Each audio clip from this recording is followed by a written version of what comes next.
नमस्कार दोस्तों, मेरा नाम पूजा मिश्रा। हमारे यूट्यूब चैनल पर आप सभी लोगों का स्वागत है। आप लोगों को मैं एक भजन सुनाने जा रही हूँ। आप हमारे चैनल को लाइक करें, सब्सक्राइब करें, शेयर करें, कमेंट करें। Thank you. आप हमारा फुलवाज वीडियो देखें, आप सभी से रिक्वेस्ट है।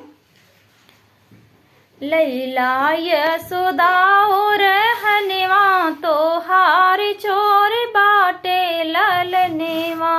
लैला यशोदा और हनवा तो हार चोर बाटे। दही मोर खाए मटकी मोर फोड़े। दही मोर खाए मटकी मोर फोड़े। किहले बड़ा नुकसनवा तो हार चोर बाटे ललनेवा। किहले बड़ा नुकसनवा तो हार चोर बाटे ललनेवा। लैला यशोदा और हनवा तो हार चोर बाटे ललनेवा। सात बरन के साड़ी मोरी फाड़े। सात बरन के साड़ी मोरे फाड़। कहले बहुत नीच कमवा तो हार चोर बाटे ललनेवा। कहले बहुत नीच कमवा तो हार चोर बाटे ललनेवा।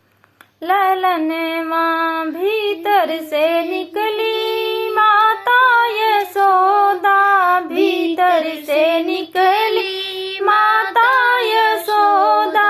हथवा में लिही सुटुकनिया तो हार चोर बाटे ललनेवा।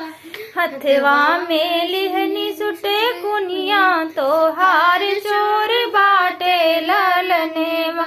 लैला यशोदा और हनवा तो हार चोर बाटे ललनेवा।